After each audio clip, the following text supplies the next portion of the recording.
Boa tarde, mais uma vez estamos no ar para mais um programa Impacto. Hoje é quinta-feira, 9 de fevereiro de 2023.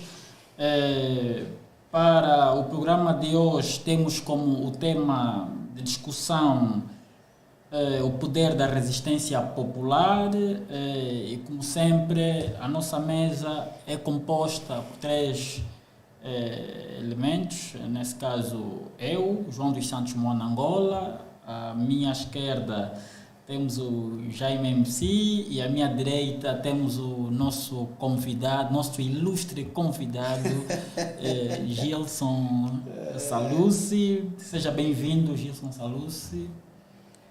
Ok, muito obrigado, Monangola. Desde já, claro, agradecer o convite para, nesta tarde de quinta-feira, refletirmos uma temática que muito se tem discutido ao nível da nossa sociedade, tendo em conta os últimos fenômenos políticos que temos estado a assistir e, claro, com o agravante das últimas eleições que puseram em causa, portanto, a nossa democracia, né? Tendo em conta a forma como ela foi conduzida. Portanto, nesta tarde de quinta-feira, é obviamente interessante estar aqui para refletir sobre o poder da resistência popular. Nós agradecemos a sua presença, Gilson Salucci. Estou muito feliz em te ver, grande amigo, nunca mais ouvi.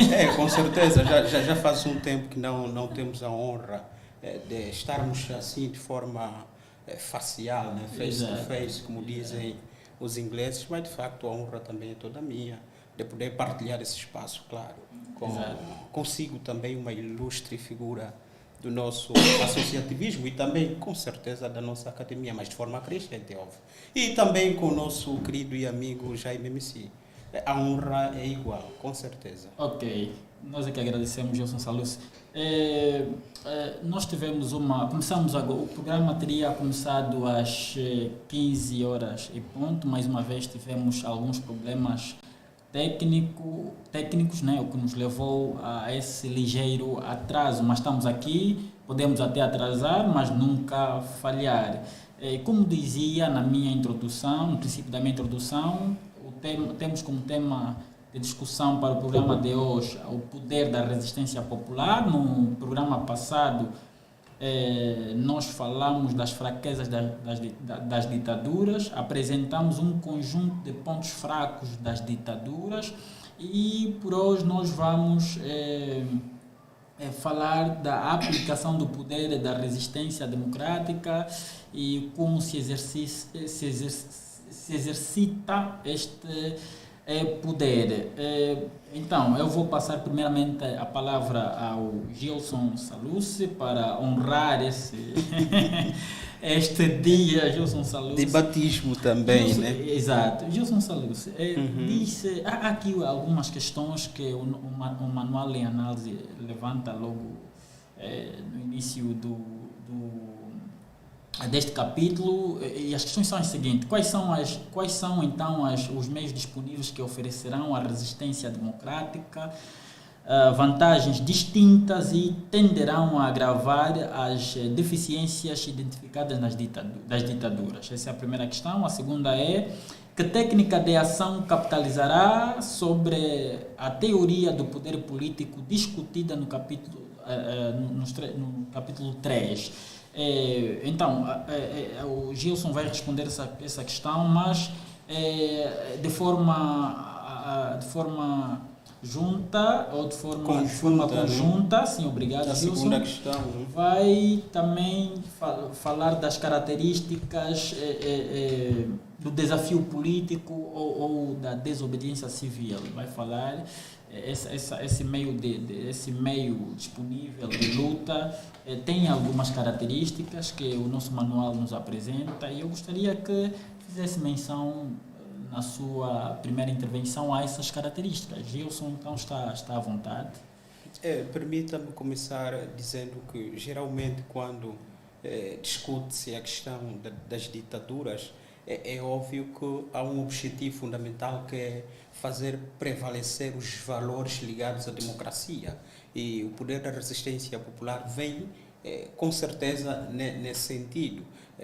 No sentido de que é fundamental que, por via da participação popular, por via do exercício da participação política dos cidadãos se busque um fio de resistência que permita fazer prevalecer as democracias. Porquê? Porque nós percebemos que em determinadas localidades parece que a democracia está numa fase em declinação, ou seja, em declínio, quase que está a esmorecer. Então é preciso, no entanto, fazer resistir a democracia a partir de vias como, por exemplo, aquilo que o autor chama de desafio político, porque a questão da ditadura é, antes de mais, um desafio político, daí que, para combatê-la, é fundamental também que se comece com o desafio político. E o desafio político que o autor nos apresenta é, essencialmente, a famosa luta não violenta. E a luta não violenta é um pressuposto fundamental para combater as ditaduras. E o que é que isso, no fundo, quer dizer? Para tentar aqui elencar algumas características da luta não violenta, o autor apresenta, como por exemplo a questão do boicote, apresenta a questão, por exemplo, dos protestos e da persuasão como forma de atrair um número significativo para construir uma amálgama maior capaz de combater a ditadura por via de protestos, por via, por exemplo, de jejuns, por via, por exemplo, também de marchas, de modo a criar uma consciência coletiva mais extensa. Tudo porque é importante que se tenha em conta que, como o autor traz aqui, né, a passagem, por exemplo, de Sun Tzu, que é importante num confronto combativo que se busque atacar as fraquezas e não propriamente as forças do teu opositor. E todos nós sabemos que as ditaduras têm um poder bastante amplo, bastante intensivo. E é importante que num confronto entre a resistência popular e a ditadura se busque atacar as fraquezas das ditaduras. E atacar as fraquezas das ditaduras é essencialmente buscar onde é que reside a base de apoio das ditaduras, ou seja, o sustentáculo de uma ditadura. E, portanto, se formos revisitar o livro, nós conseguimos perceber que existem, portanto, dois pressupostos fundamentais que dão consistência à ditadura. De um lado é o apoio institucional e do outro lado, portanto, é a obediência cega dos cidadãos. Quando, por exemplo, os cidadãos entendem que para dar volta ao poder da ditadura se busque por retirar este apoio institucional que se confere às ditaduras, de modo a enfraquecer a própria ditadura e, portanto, buscar também um outro mecanismo, que é, no entanto, o da desobediência civil, que é se negar a conferir legitimidade a determinadas práticas, por exemplo, ao nível governamental ou ao nível da sociedade política, como é o caso, por exemplo, de pautar pela não obediência determinados normativos legais como forma de enfraquecer o poder de concretização dessas leis que, antes de conferirem poder a todo um conjunto partícipe e membro da comunidade política, o fazem simplesmente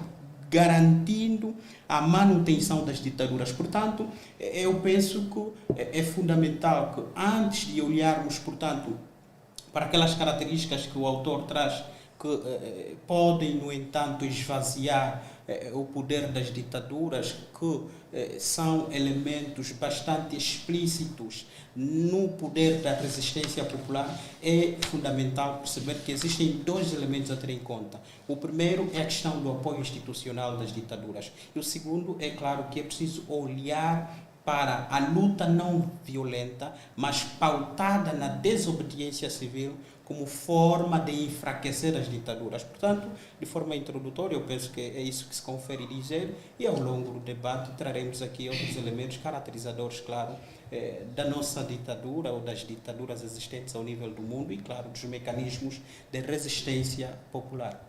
Muito obrigado, companheiro Gilson Salusi. Jaime MC, quer dar alguns acréscimos aos comentários de Gilson? Muito Quanto à obrigado, questão Mano Angola. que eu coloquei. Muito obrigado, Mano Angola. Obrigado a todos os ouvintes. Eu não me apresentei, nem agradeci os que estão nos a acompanhar. E obrigado mesmo por continuarem aqui do outro lado. Com base as duas questões que o Mano Angola levanta, de certeza que a resposta é o desafio político, né? Quer seja uma ou outra, precisamos do desafio político, porque é com base no desafio político que a gente conduz esse programa. Ou seja, nós, no princípio da leitura e análise minuciosa deste livro, encontramos três formas, né? Que é a guerra, o desafio político ou desobediência civil e o golpe de Estado. E nós optamos pelo desafio político ou desobediência civil por ser a via democrática. Porém, face a isso, no que diz respeito ao poder de resistência popular, optamos pelo desafio político. Esse desafio político apresenta várias características, né? E essas características visam cimentar aquilo que são as fraquezas das ditaduras.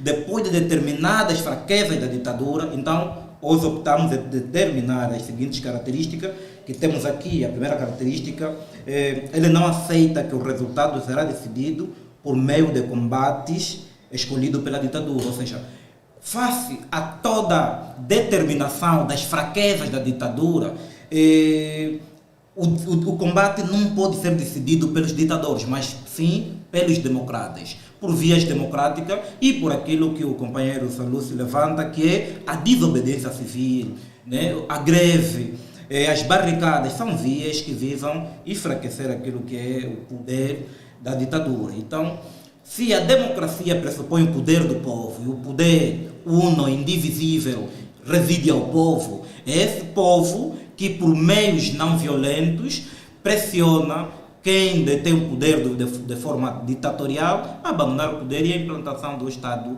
verdadeiramente de direito democrático, diferente desse Estado de embustes e de sádicos.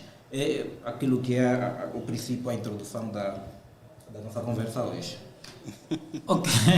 Eu penso que há um elemento que ficou aqui, se calhar, por esclarecer relativamente aos métodos relacionados, por exemplo, à luta não violenta. Eu fiz menção ao protesto e à persuasão, mas há aqui também outro elemento que o autor levanta, que é a questão da cooperação, não é? As ditaduras também assentam num espírito de corporativismo, embora institucional, mas também é visível uma certa cooperação por segmentos muito bem identificados ao nível da sociedade. E o que o autor, no entanto, nos alerta como método ou como alternativa para o combate à ditadura? É efetivamente a não cooperação. E a não cooperação é a todos os níveis. A não cooperação política, a não cooperação econômica, a não cooperação social, como ferramentas fundamentais para destruir o poder de uma ditadura. Vamos olhar, por exemplo, para a questão da não cooperação social. Sim, não, mas só um ponto, desculpa. Estamos a falar das características, né? Estamos a falar das características do desafio político, não dos métodos, né, a serem despoletados, desculpa mesmo, para combater a ditadura. E pronto, face aos métodos, né, temos aqui esses métodos que, com base a análise que apresentas, há enquadramento com os métodos apresentados neste capítulo. Era só com base a isso. Então, a questão da desobediência, das barricadas, da greve, da manifestação, são métodos. Agora, estamos aqui a analisar as características, né, do desafio político que nos propusemos discutir hoje com base ao poder da resistência popular. Mas está completamente certo, o autor traz isso e concordo consigo também. É óbvio que o material faz menção a um conjunto de características que, de uma ou de outra forma, espelham aquilo que ele chama de luta não violenta ou, efetivamente, desobediência civil. É claro que, neste jogo de cinturas, aqueles que buscam a resistência popular não devem se deixar manipular por aquele que está nas vestes do ditador. Portanto, essa é uma das características, é óbvio, portanto, que o autor faz menção aqui na obra, e efetivamente estou de acordo, porque ele diz que também outra característica bastante visível é o facto de ser bastante difícil combater os regimes ditatoriais, tendo em conta o facto de terem um poder sobre si bastante efetivo, que muitas das vezes traz aquilo que o autor também chama a atenção ao nível do livro, que é o medo. E muitas vezes, como forma de impedir que o poder popular não se deixa destruir pela ditadura, é importante que se abandone o medo ou se seja capaz de controlar o medo. E isso está efetivamente de acordo com, por exemplo, o facto de que, às vezes, as ditaduras poderem atuar de formas dispersas, de modo a fazerem-se imiscuir ao nível dos segmentos que buscam a resistência popular, ou seja, o poder da resistência popular. É óbvio que eu não estou a tentar trazer uma via diferente daquela que estamos aqui a discutir, mas eu estava a tentar fazer compreender àqueles que nos assistem e que nos ouvem também, não é? Que para lá do protesto, para lá da persuasão como método ou como ferramenta de proporcionar ou intensificar o poder da resistência popular, há também a via da não cooperação.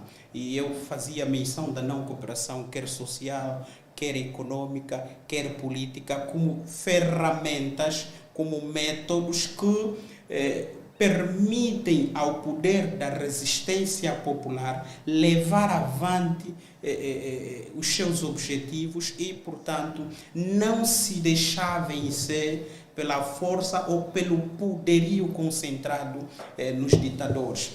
Até é muito bem engraçado que nós, nas últimas eleições, quase que estávamos a viver essa experiência, né?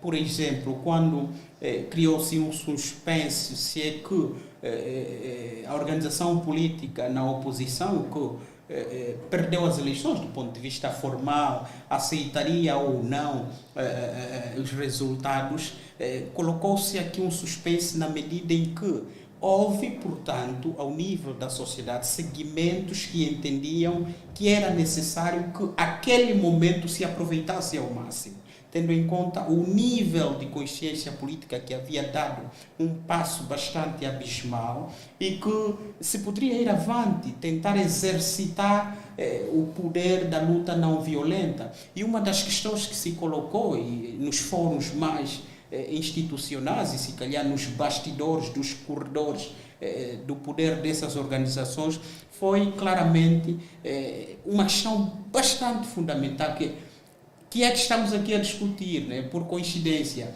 qual é o poder de resistência popular? Isso cogitou-se bastante. Estaríamos nós, naquela altura, em condições, nós, portanto, angolanos, de efetivarmos um poder de resistência que fosse capaz de levar avante os nossos propósitos enquanto detentores genuínos do poder político, quando percebemos que nessa altura parecíamos que estivéssemos a viver um assambarcamento do nosso poder, ou seja, nos estivessem a roubar com a ajuda das nossas próprias mãos. Portanto, é uma questão que eu trago aqui também para reflexão, tendo em conta o facto de estarmos a discutir a temática do poder da resistência popular. Bem, Gilson, há aqui, e isso também eu acho que vamos refletir os três, há aqui dois conceitos que parece vai nos levantando um conjunto de questões. O primeiro conceito é o conceito de método, não é? O outro conceito é o conceito de técnica. Apesar de, e eu vou enquadrar com base naquilo que o próprio autor descreve aqui no seu manual, não é? O método, método, o conceito de método que é o avanço, ele chama de meios, não é? Na verdade é a mesma coisa, Sim, não é? meios, É aqui uma perspectiva muito mais pedagógica, didática, né? Muito mais didática. Então, ele considera aqui os meios. Por um lado, temos os meios disponíveis e esses meios, dentre os vários meios que nós já analisamos, né, nas sessões anteriores, escolheu-se o desafio político, que é a desobediência civil.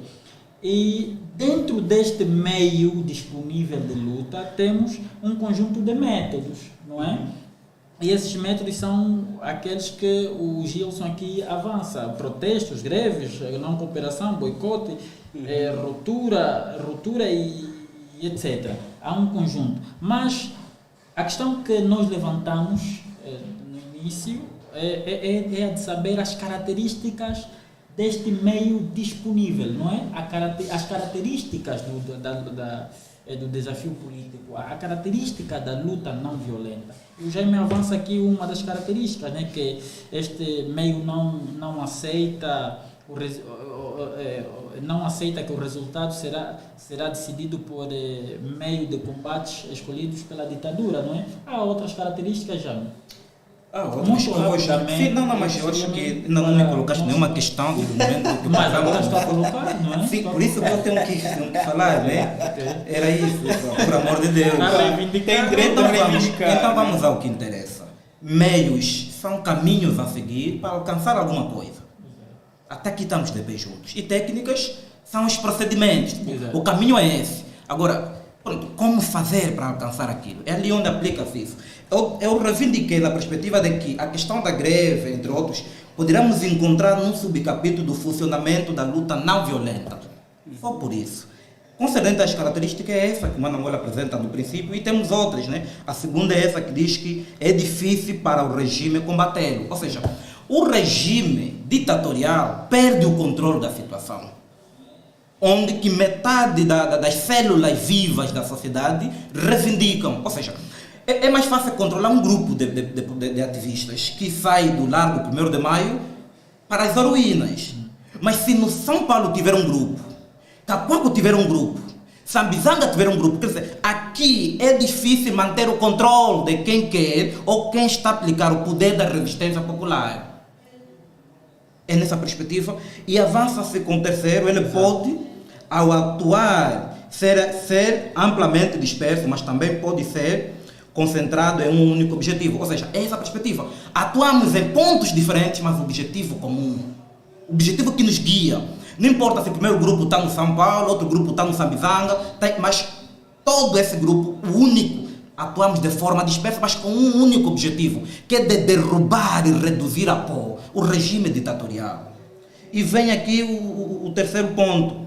Ele leva a erros de julgamento e ações pelos ditadores. Na perspectiva, quando os ditadores estão perto de perder o poder, usam todos os meios violentos, e esses meios poderão pesar para eles. Isto, para deixar que o meu companheiro também fale sobre algumas características, encontramos a fraqueza, encontramos determinado calcanhado de Aquiles da ditadura, atingirmos com a nossa maior força para derrubarmos, né? Então, era essas características e mais outras que o meu companheiro vai levantar, que precisamos ter em conta no momento de metermos em prática aquilo que é o poder da resistência popular. Era nesses modos. Okay. Para não fazer um descasamento com as características que o nosso ilustre Jaime MC estava aqui a elencar, há uma outra também que concorda para as pretensões ao nível das técnicas de materialização, por exemplo, da luta não violenta, que é o facto de, portanto, ela fazer com que o ditador se encontre numa condição de erros de julgamento, ou seja, quando se encontra nessa condição de um alvoroço, né, por parte dos populares, percebe que os juízos quase que não são racionais e, portanto, há julgamentos, há inferências que não casam para a manutenção do poder, porque há uma certa bifurcação, como fez menção ao Jaime, como fez menção ao Jaime MC, dos movimentos que de uma ou de outra forma combinam e de forma coordenada estão em sincronia para levar avante o poder da resistência popular, que é efetivamente o facto de haverem blocos bem coordenados, é óbvio, haverem blocos efetivamente sincronizados que em vários pontos, em vários ângulos, levam avante uma luta que no fim é de um só, que é a revolta popular, que é o anseio por conferir às ditaduras o lugar devido, que é fora da construção dos Estados democráticos. Ou seja, quando se pretende erguer a democracia num determinado Estado, é importante que primeiro se elimine o bloqueio a esta democracia, porque muitas vezes as ditaduras são revestidas de ferramentas democráticas, porque as ditaduras não vêm só por via de golpes, elas também vêm por via de um dos elementos fundamentais, se não mesmo primários da democracia, que são as eleições. E se olharmos para a nossa realidade, vamos perceber que nós construímos um ditador que não está lá por via da legitimidade popular, ou seja, por via das eleições, mas sim,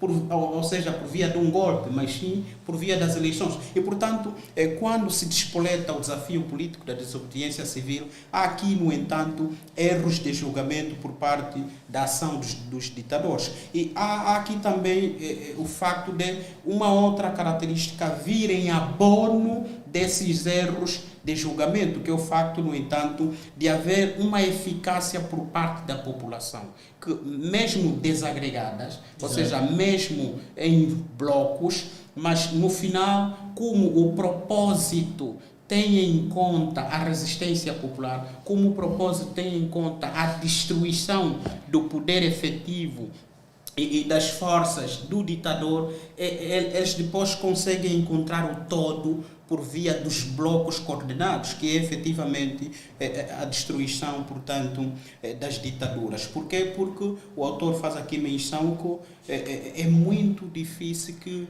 o ditador, nessas situações, consiga espalhar a ajuda por via das instituições que o apoiam. Daí que vale a pena, nessas situações, optar-se sempre como ferramenta do combate às ditaduras, a luta não violenta. Muito bom. Jaime, o Jaime reivindicou, né? Falou que falou em questões, agora vou que não estão a ser submetidas. Vou fazer de forma Não abonatória. tinha sido. Tá bom, agora eu vou fazer de forma abonatória, Jaime. Não se preocupe que nós temos um conjunto de questões aqui. Não, sem vamos problemas, sem responder. problemas. Jaime, como é o funcionamento dessa luta não violenta? Ou seja, esse meio, não é, de luta, como ele funciona? De forma sintética. O autor nos apresenta a visão de que a luta, o funcionamento da luta não violenta é muito complexo. Complexo na perspectiva de que envolve, a luta travada por elementos psicológicos, econômico, políticos, sociológico, diferente da luta das armas, né? Onde o indivíduo que tem uma arma usa do poder da arma e faz das suas. Mas a luta do desafio político, essas características, é uma luta psicológica, uma luta que pode ser mais profunda do que aquela que a gente imagina. E pronto, esta luta psicológica, política, sociológica, levada a cabo por várias esferas da sociedade, pode ser despoletada por via de greve, de manifestações, de barricadas, de reivindicações, conforme já fizemos menção, lá mais atrás, o companheiro Gilson falou sobre isso. Então, são essas vias, é muito complexo a forma de luta, mas tem maior impacto e pode trazer menos perca de vidas humanas, nesse caso. Muito bom, Jaime. Desculpa-me só, Gilson vai ter tempo para fazer a sua intervenção. Por agora nós vamos para um curtíssimo intervalo e já estamos de volta para então dar continuidade ao nosso debate.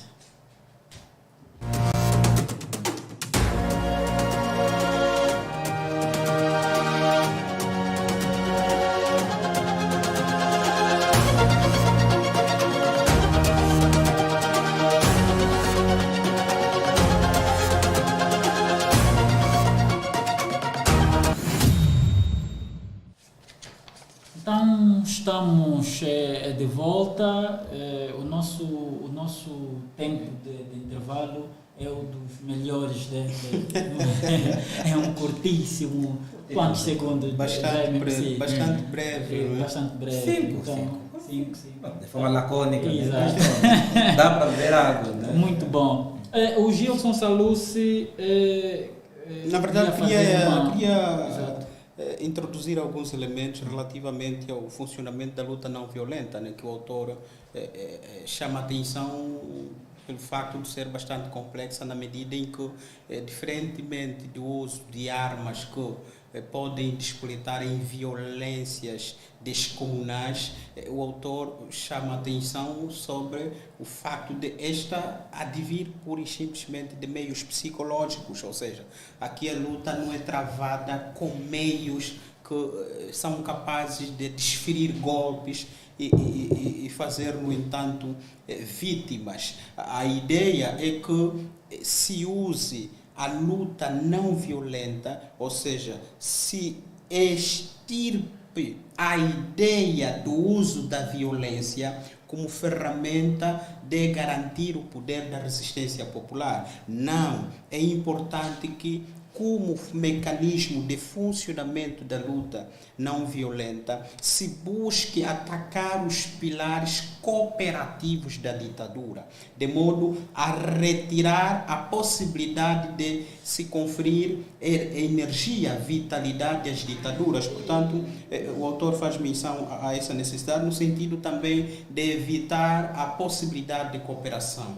É importante que não se coopere de modo a não se conferir a reposição das fontes necessárias que o poder, portanto, da ditadura exige. E isso, claro, tem uma certa acolação com, no entanto, o livro, penso que o autor, se calhar, terá se baseado para estruturar o pensamento que nos traz aqui a Ribalta, que é o livro de Gene Sharp, né? Como iniciar uma revolução, onde faz menção sobre, portanto, os pilares que dão suporte às ditaduras, que é importante que se retire esse apoio institucional para enfraquecer e, no entanto, fazer cair o poder da ditadura e o poder, claro, do ditador.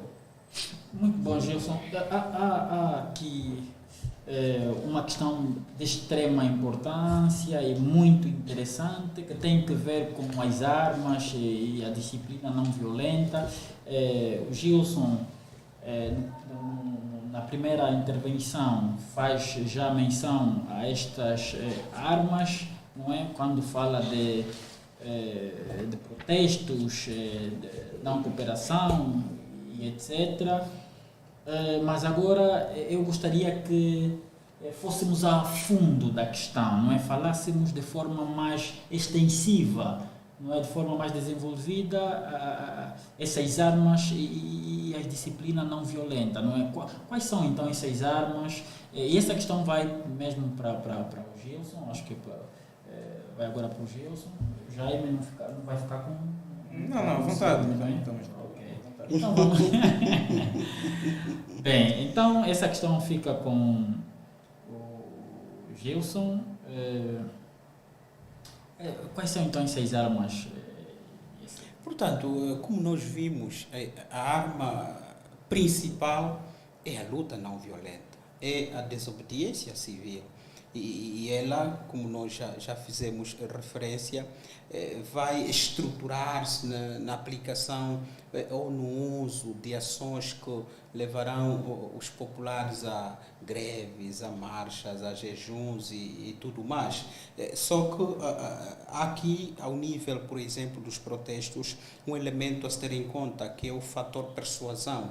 Ou seja, é preciso alertar, é preciso atrair que mais gente, que mais cidadãos se façam presente, portanto, nessa luta que é coletiva. E, portanto, para lá também da cooperação, há um elemento também que vai, de uma ou de outra forma, desfazer, né, do ponto de vista armamentista, mas sem necessariamente o uso da violência, que é a não cooperação e de facto, a intervenção, que o autor faz aqui menção. Portanto, em relação à cooperação, como nós já dissemos, o autor faz aqui menção da cooperação e divide-a em várias formas, né, em várias tipologias, que é a cooperação econômica, ou seja, a não cooperação econômica, portanto, também os boicotes que podem ser despoletados como forma de desfazer o poder da ditadura, ou seja, o poder ditatorial, mas também é preciso perceber que o autor é muito veemente ao chamar a atenção de que a luta não violenta é uma questão que visa combater um problema político, porque a ditadura é um problema político e, nesse sentido, só com ações políticas se pode combater a ditadura. Portanto, eu penso que há aqui também a questão da procrastinação, né? É preciso protelação, ou seja, é preciso que aqueles que fazem parte, por exemplo, da máquina administrativa vão usando o poder que têm de atrasar a concretização ao nível do aparelho do Estado, determinados serviços, determinados ofícios, de modo a que isso crie, ao nível da sociedade, uma certa comoção popular, ou seja, primeiro fragilizar as instituições, e o fragilizar as instituições pressupõe não responder efetivamente às demandas da população, e não responder efetivamente às demandas da população, isso pressupõe fraqueza institucional, e a fraqueza institucional cria o espírito, cimenta o espírito de revolta, e é esse espírito que se quer plantar, e portanto isso é obviamente e efetivamente uma das armas que o autor nos chama a atenção sobre a necessidade de buscarmos por ela e, na eventualidade de ser necessária, usarmos ela no sentido de reduzir de forma prática e objetiva o poder institucional das ditaduras instauradas. Bom, Gilson, há praticamente, na aplicação desse meio de luta, não é? Um erro que praticamente é extensivo, é extensivo, né, quando se verifica a sua aplicação, e esse erro está ligado à ideia de optar por um ou simplesmente dois métodos, quando, no caso, há um conjunto de métodos, não é? Há um conjunto de alternativas que podem ser mobilizados, que podem ser demandados para então desmoronar a estrutura ditatorial. Jaime, eu gostaria que fizesse alguns comentários acerca desta ideia que eu acabo de avançar. Sim, eu concordo que há vários métodos, mas a história mostrou-nos que, dentre os vários, só 2 métodos que têm se materializado, né? Ou todos aqueles que optaram pelo desafio político. Desculpa, Jaime. Há vários meios ou há vários métodos? Pronto, tudo chega a ser a mesma coisa, é questão de... Mas eu depois já explico também isso, né? Porque estamos falando de método como caminhos a seguir. Na verdade, eu fui... Sim, mas eu já chego ali. Jaime, só para esclarecer, eu por isso usei 2 termos diferentes dos termos que o autor usa. O autor fala em meios e métodos. Na verdade, meios e métodos são quase que sinônimos. Quem caminha, mas tem alternativas, ou usa a bicicleta, ou usa o carro. Eu prefiro usar 2 conceitos, ou 2 termos. Método, que passa aqui no lugar de meios, e técnicas, não é? Ou seja, no método... Sim, mas eu quero dizer o quê? Na verdade é que tudo que estou a dizer aqui não estou a inventar, está no livro. O autor nos diz assim, que o erro comum de campanha de desafio político no passado é a dependência de apenas 1 ou 2 métodos. Fala de métodos, né? Esses métodos que ele nos apresenta é a greve e a demonstração de força. Aqui a demonstração de força é entendida como manifestação. Para nós, estamos falando da Primavera Árabe, e de 2011 para aqui, nós, quando começamos a fazer a revolução de rua, Era só manifestação, não tínhamos outros métodos, né? É esse que eu estou tentando me referir. Passado esse tempo todo, estamos a festejar 10 anos de revolução, mas ainda assim continuamos a olhar para a manifestação como a última rácio, bater na mesma tecla. É este erro que o autor traz. No entanto, ele diz que há milhares, né? Ou há há centenas de métodos que o desafio político ou os democratas podem despoletar. Né? Dentre elas é a questão que ele levanta do protesto e persuasão, que o companheiro fez menção, e não cooperação. A questão da não cooperação, que pode ser entendida como não cooperação política, não cooperação social, não cooperação econômica.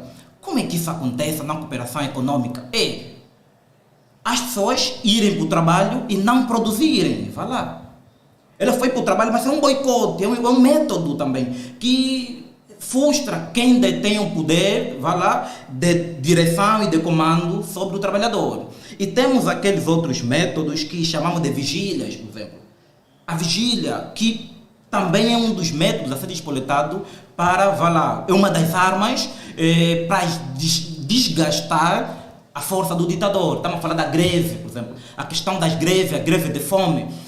Estamos recordados todos que em 2015, um dos métodos que os ativistas do famoso processo 15+2 usaram para pressionar e desgastar a imagem de José Eduardo dos Santos em memória e todo o seu elenco foi a greve de fome. E pegou muito bem a greve de fome. Então, trouxemos enumerei esses como questão de boicote, a não cooperação social, e dentro, por exemplo, das marchas de vigília, encontramos mais de 55 métodos a serem despoletados.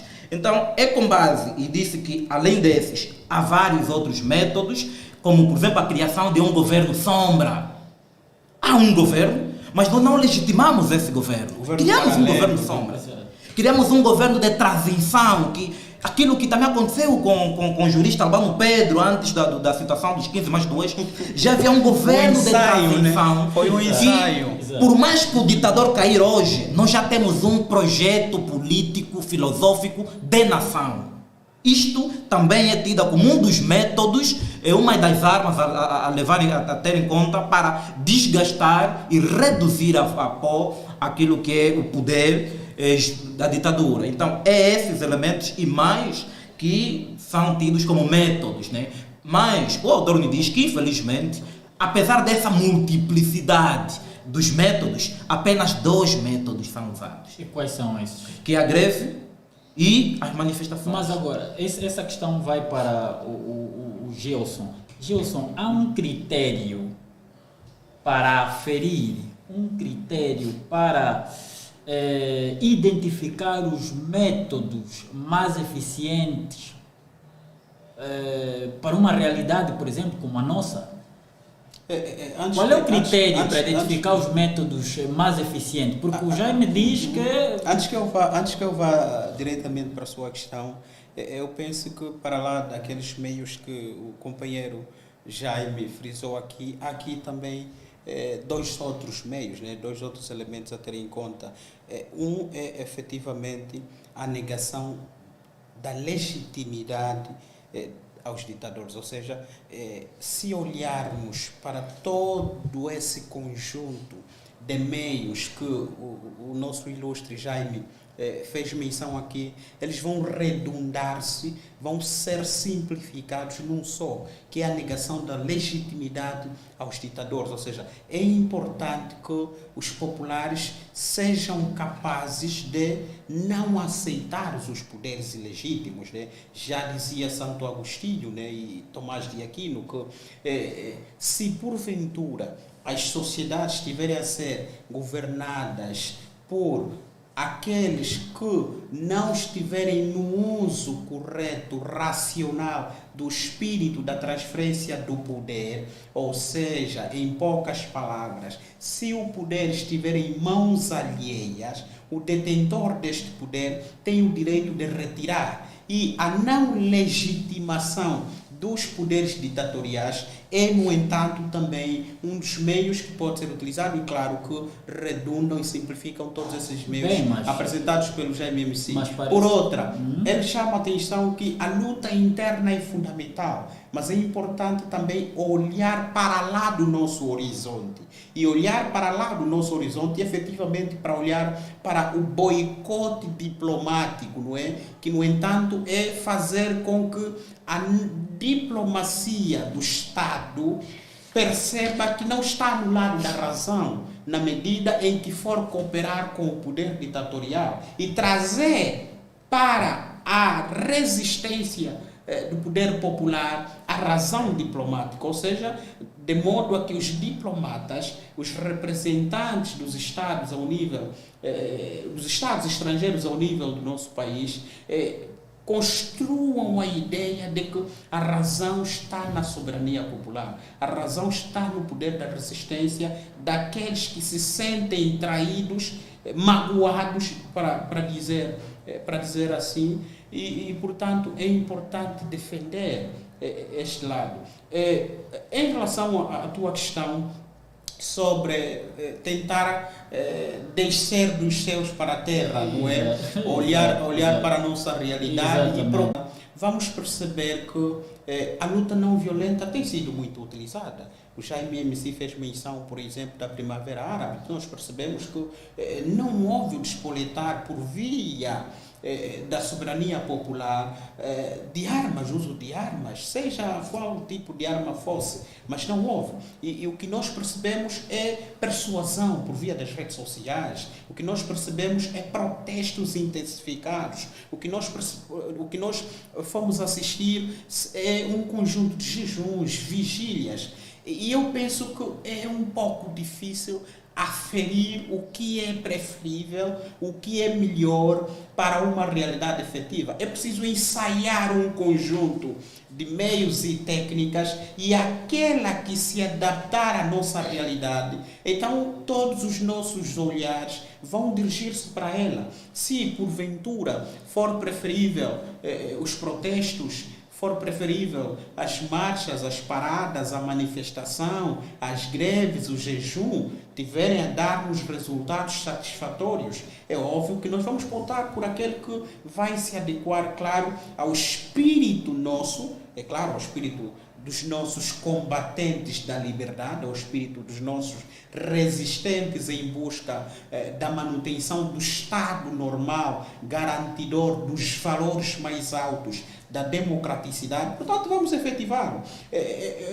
Fica-me um pouco difícil ter que dizer... Só uma questão, não esquece o raciocínio. Então, não concorda com a ideia do Jaime, né? Quando diz que o autor... Ele diz que dentre os vários métodos que existem, o autor diz que os mais eficientes, penso que é isso que diz. Não, os mais usados, não os mais eficientes. Os mais usados estão na perspectiva de erro. Na perspectiva é não pensarmos que só existe greves e manifestações. Nessa perspectiva. Não poderá funcionar para essa realidade e não funcionar na outra. Então, os métodos não são absolutos, são adotados de acordo com a realidade sociopolítica de cada país. Para a nossa realidade, experimentamos e ensaiamos muito bem. Aí vigília, o jejum, as greves de fome, as manifestações. Tivemos o resultado que tivemos? Tivemos. Mas, se quisermos ter resultado diferente, precisamos adotar métodos diferentes. É nessa perspectiva. Sim, porque o autor não traz esses métodos como um milagrário angolano. Não é. Ele diz que geralmente as pessoas ou os combatentes da liberdade tendem a usar a greve e a demonstração de massas, que no fundo são as manifestações, as marchas e não só. Tendem a pensar que esses são os únicos e legítimos meios de resistência popular. Não, ele diz que para lá destes existem tantos outros métodos. Por isso é que ele fala, por exemplo, da persuasão, fala da cooperação e, portanto, fala também da intervenção, como meios e métodos que podem ser ensaiados.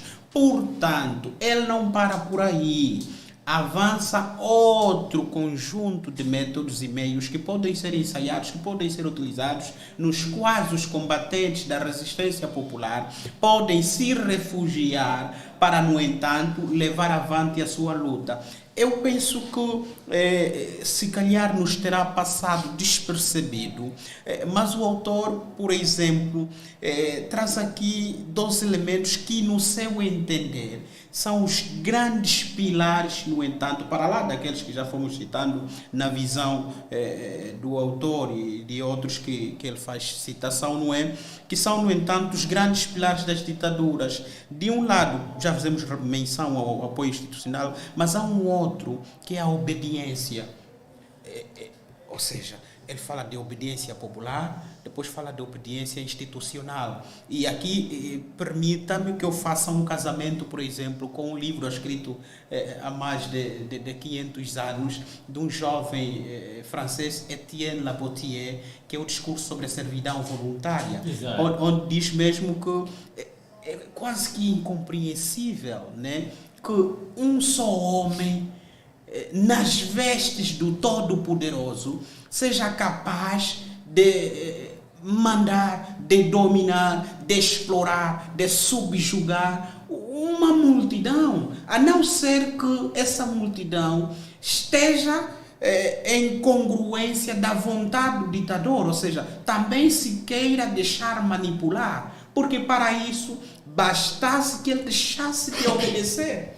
E a partir do momento que deixasse de obedecer, é óbvio que a exploração, a subjugação, a dominação e o poder ditatorial cairia para as mãos da resistência, para as mãos da resistência popular. É para dizer que muitas vezes as ditaduras são legitimadas institucionalmente e também popularmente, porque é possível acabar com as ditaduras, mas é claro, o autor também faz menção do medo, né? Muitas vezes paira o medo sobre os combatentes da liberdade e que pode, de uma ou de outra forma, inquinar a continuidade do espírito combativo por parte dos populares. Mas é importante que se perceba que não há sabor melhor que o sabor da liberdade. E discutir sobre meios de resistência democrática, discutir sobre o poder da resistência popular, é efetivamente discutir sobre o valor da liberdade. E todos sabemos que o valor da liberdade é indiscutível e não tem preço. Portanto, daí que é fundamental que todos nós cultivemos o espírito e ensaiemos, comecemos a ensaiar o método da luta não violenta como forma, portanto, de fazer com que a liberdade ninguém se ouse a nos retirar, ninguém se ouse a reduzi-la, ninguém se ouse a censurar, que é também a censura, é óbvio, é uma das características dos ditadores modernos, e nós temos estado a acompanhar ao nível do nosso Estado, com realce para os meios de comunicação social, uma censura que é repugnante, não é admissível. É importante que todos nós nos revoltemos relativamente a essa censura, porque não é produtiva. Ela não concorda para a construção do espírito do poder da resistência popular. Muito bom. Jaime, nessa luta não violenta, na adoção desses métodos, não é? Há aqueles que mudam as atividades normais, diárias das pessoas, não é? E há aqueles que até adequam-se com as atividades normais, habituais das pessoas. O que se pretende na adoção desse meio de luta, que nós chamamos aqui o desafio político, a luta não violenta, é necessário que optemos por técnicas, por métodos que mobilizem maior número de cidadãos, não é? Porque penso que quanto mais for o maior número de cidadãos mobilizados, o maior número de cidadãos a contestarem, a lutarem, mais facilmente esse poder ditatorial caia, não é? Então, para a nossa realidade, por exemplo, não é? Haverá métodos, por exemplo, que adequam-se àquilo que são as práticas diárias das pessoas? Sim, E aqui estamos o diante. Gilson traz desculpe só, Jaime, o Gilson avança por exemplo, a improdutividade, né? Quando fala da estrutura da máquina administrativa do funcionário público, por exemplo, que vai ao seu local de trabalho e faz Sim, fui eu que disse de forma errada ou até não produz e tal. Essa técnica ou esse comportamento pode se adequar ao método que esteja muito mais ligado àquilo que é a atividade diária das pessoas, não é? Sim, eu queria fazer a ligação. Esse método significa, é a mesma coisa, falamos de não cooperação.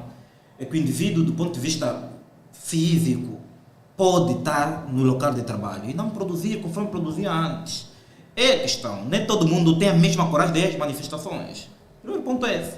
Eu já tenho muitas detenções, vários julgamentos só por defender o meu país, né? Como mais pessoas da minha geração.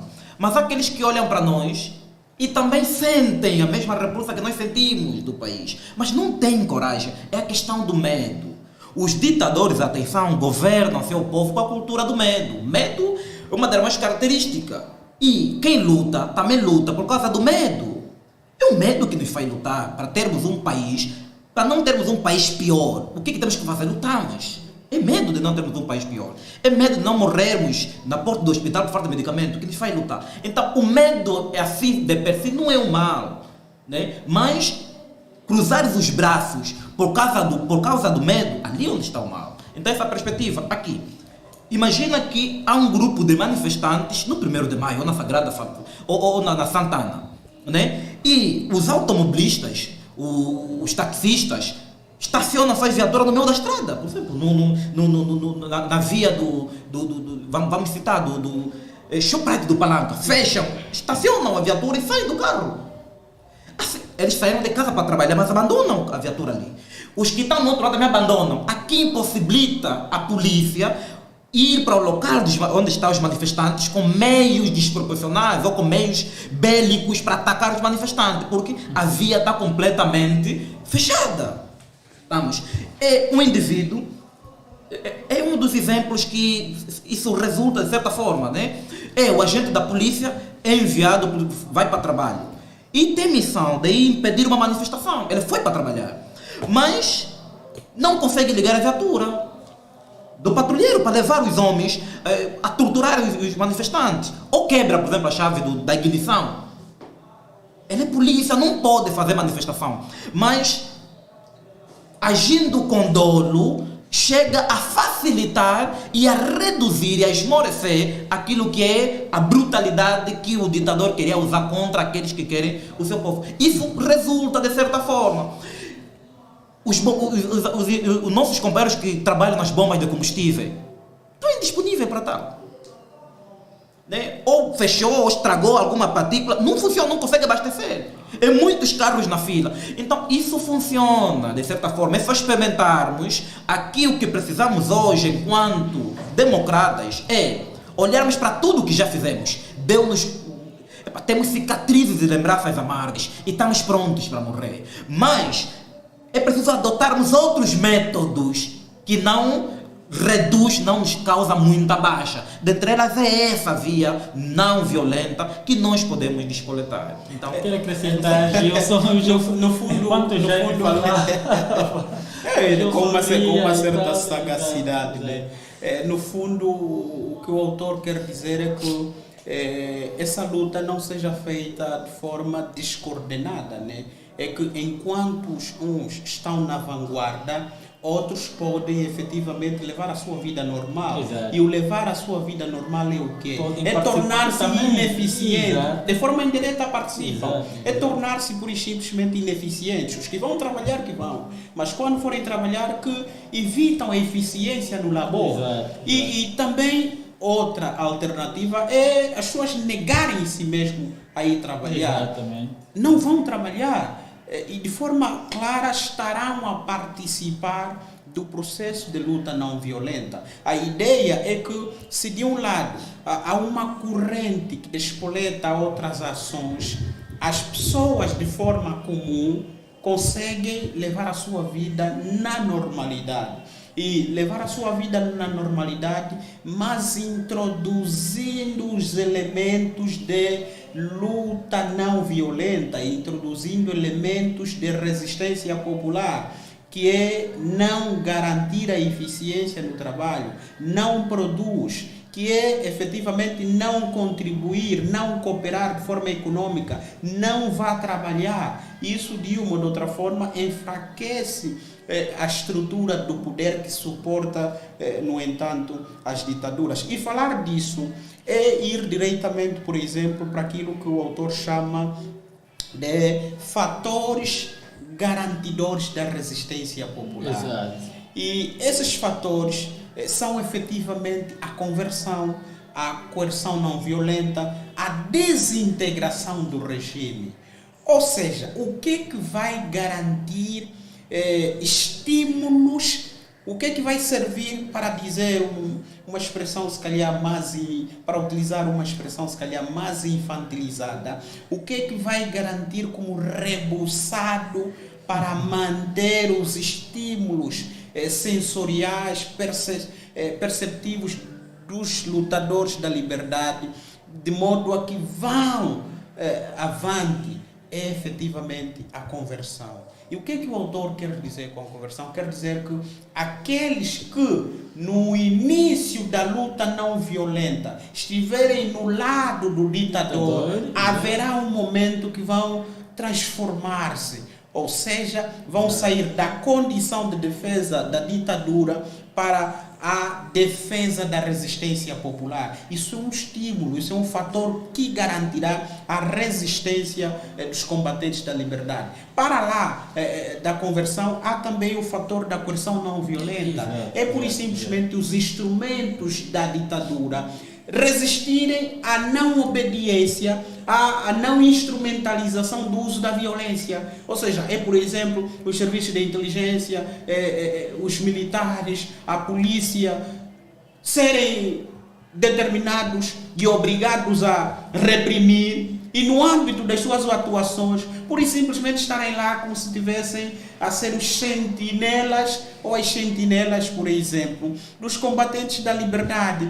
E isso trará o quê? Isso trará a desintegração do regime. O regime vai desfazer-se completamente. Por quê? Porque as estruturas que o suportam já não estarão em defesa da ditadura, mas estarão efetivamente em defesa da resistência popular. E aqui, por exemplo, fazer menção ao documento que nós vimos, lemos e discutimos bastante o ano passado, no período eleitoral, que foi aquele exarado pelo chefe de Estado-Maior da altura, né, Antônio Gil de Sousa Santos, se a memória não me atrassoa, que é garantir, naquele contexto eleitoral, que estávamos num período de alerta combativo. Aquilo é uma ameaça ao Estado Democrático de Direito.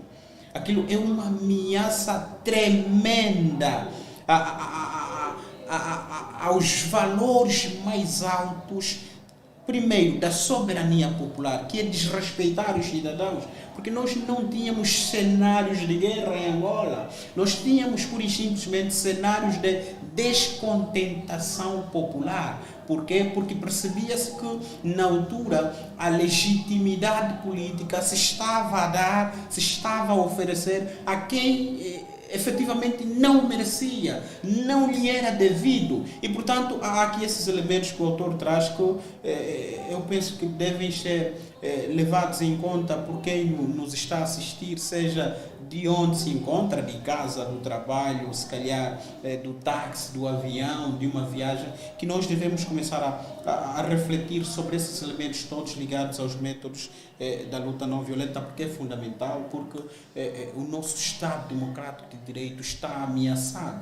E eu não sei se ele existe mesmo, se julgarmos pelas características dos Estados ditatoriais Exato. odiernos, nós não podemos negar que a ciência política diz-nos que nós estamos diante do Estado ditatorial. Nós temos concentração de poder nas mãos de uma só pessoa. Nós temos o poder fora dos limites constitucionais que é conferido a um cidadão. Então, o que é possível fazer nesse contexto? É preciso preservar a democracia. E preservar a democracia é lutar pelos seus valores mais altos, é lutar pelo pluralismo político, eliminando a censura ditatorial, é lutar pela busca do poder que, por excelência, nos é originário e não de quem o assambarcou, não de quem o usurpou por via do uso das ferramentas que geralmente só sustentam as ditaduras, né? Que é o uso da força, que é o uso, por exemplo, da ameaça. Jaime, as questões de infiltração, abertura, sigilo e altos padrões, quais relações essas questões vão estabelecer com o meio de luta não violenta? Sim, se por um lado os ditadores infiltram os seus agentes no meio dos ativistas, no meio dos democratas, também pode se dar o inverso. Termos alguns ativistas infiltrados no meio dos ditadores, né? Para pelo menos fazer-nos passar algumas informações, alguma estratégia que o ditador está a usar para combater e reduzir o grupo daqueles que lutam. Mas a questão do sigilo, pronto, é tal coisa que depois se quebra, quase tudo que a gente analisa sai sempre na superfície, né? E é como tudo, não tem nada que fica trancado a sete chaves. Tivemos aqui em Gozo, antes dos bastidores, né? De que eu estive na Pará e alguém disse que viu, e não tinha ideia que alguém viu. Então é difícil, nada passa despercebido. Nós usamos os meios de comunicação controlados por eles, né? E é normal a escuta, eles fazem escuta, fazem mais coisas, mas ainda assim, com todos esses meios que interrompem ou beliscam aquilo que é o nosso sigilo de grupo, enquanto movimento, nós não paramos de lutar, continuamos a acreditar que mesmo termos a certeza que estamos a ser ouvidos e estamos a ser acompanhados e tem pessoas deles no nosso grupo, mas ainda assim continuamos a fazer e continuamos a ter resultados, né? Pronto, leva um tempinho, mas depois muitos chegam a se revelar quem era, quem que não era. Então, a questão da infiltração, temos que olhar isso com dois lados, né? Aqueles que vêm e aqueles que podem também ir. É necessário isso.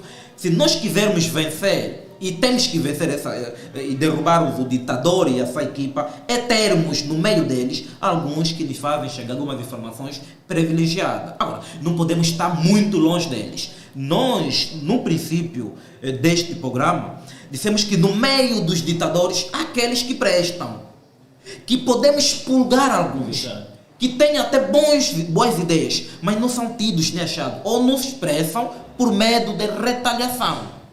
Mas não quer dizer que todos não são bons. Há pessoas boas. Então, é sondarmos e denotarmos ou conotarmos quem é bom no céu deles e contarmos com essa minoria para o nosso favor, para o bem da coletividade. É essa a perspectiva. E pronto. Eu acho que o resto o companheiro Gilson poderá levantar. É claro que o autor faz menção relativamente às ameaças do poder de resistência popular, e uma dessas ameaças é efetivamente a infiltração. O autor afirma que efetivamente é bastante complicado, é bastante difícil impedir que agentes da secreta, agentes de investigação não tenham o domínio, não tenham informações relativamente aos mecanismos de resistência popular a serem levadas a cabo num determinado contexto de luta antiditaduras, né? É muito difícil, mas como dizia Aristóteles, é importante que as pessoas percebam que quem é vencido por alguém torna-se escravo de quem o venceu. Daí que é importante ou fazermos com que estes sirvam os nossos interesses, e por via da conversão é possível, por via da conversão dos instrumentos da ditadura, onde podemos trazer para o nosso lado aqueles que se encontram na condição, por exemplo, de efetivos de inteligência e não só, para, no entanto, servirem-nos de apoio e, claro, possam garantir a nossa resistência. Porque não é possível manter o sigilo sobre a luta não violência, sobre os mecanismos a serem despoletados ao nível dos combatentes da liberdade, ao nível dos combatentes da soberania popular. O essencial é que nós usemos estes serviços ao nosso favor. Nós usemos essas pessoas não para servirem a estrutura ditatorial, mas antes, pelo contrário, para nos servirem e garantirem, claro, a continuidade da nossa luta para resistir ao poder ditatorial. Jaime, eu quero dar um minuto ao Jaime para fazer as suas conclusões relativamente ao tema de hoje. Eu gostava mesmo que o Jaime fosse um bocadinho sintético, visto que estamos já na reta final. Sim, Não, eu acho que quase tudo foi dito por nós. Acredito eu que foi dito quase tudo, mesmo embora que não terminamos o capítulo, mas o essencial é isso. Há vários métodos, né, de luta que os democratas, nesse caso os ativistas, podem despoletar para reduzir a pó aquilo que é a pretensão de se manter perpétua no poder os ditadores. No entanto, não é unicamente a greve e as manifestações, há outras formas que nós acabamos por enumerarmos aqui, e temos a plena certeza que, mesmo em Angola, com o mesmo ditador, mas poderemos adotar técnicas e métodos diferentes. Exato. Os de Cacoaco têm realidade completamente diferente daqueles que vivem na Maianga, Mutamba. Exato. E é preciso entendermos pode ajudar, se puder, essa desigualdade que cada sociedade, cada realidade poderá influenciar os instrumentos, os métodos a serem despoletados. Mas, acima de tudo, não importa método A, B, C, D, o importante é termos um objetivo único, comum, que é derrubarmos o ditador. Exato. Muito obrigado, Jaime, pela sua... Para terminar, vamos dar um ponto. Para terminar... Vai aproveitar o seu minuto para concluir. Para terminar mesmo, parafraseando os latinos, né? Que diziam: natura não faz de saltos, ou seja, a natureza não dá saltos. É preciso agir no momento adequado para impedir que haja subversão dos valores mais altos que se apresentam como as grandes aspirações de um povo. E neste sentido, o poder da resistência popular é nada mais, nada menos do que a defesa da democracia dos maus. É importante que todos nós defendamos a democracia daqueles que se apresentam como ameaças claras da manutenção, da continuação, da preservação do Estado Democrático de Direito. Porque tanto a doutrina científica, quer política, quer jurídica, quer filosófica, quer sociológica, já nos provaram que a democracia pode ter as suas insuficiências, a democracia pode ter falhas, mas ainda é melhor que a ditadura, é melhor que a tirania, é melhor que a aristocracia, é melhor que a monarquia. Por quê? Porque o poder reside no consenso comum, reside no consenso popular. E é importante fazer com que a vontade da maioria prevaleça em relação à vontade da minoria, sem desprimor das valências que advêm da vontade da minoria, porque um dos limites próprios da democracia é o respeito e a garantia das minorias, a efetivação de um espaço para as minorias, porque a democracia não elimina as minorias, antes, pelo contrário, traz para si as minorias de modo a que se construa ou se constrói o senso comum, o senso popular. Portanto, eu penso que de forma conclusiva é isto que se ofereceria a dizer. Muito obrigado, Gilson Salucci. Mais uma vez agradecemos por aceitar o nosso convite. Esperemos que esteja sempre disponível. Nós estamos honrados, é claro, sempre que pudermos, queremos aqui exercitar a democracia, exercitar cidadania, digo. Exato, e, portanto, nunca vamos pôr a democracia em mãos alheias. É claro, estaremos sempre prontos para respondermos. Muito bom, muito obrigado também, Jaime MC. Nós estamos a terminar agora o nosso programa.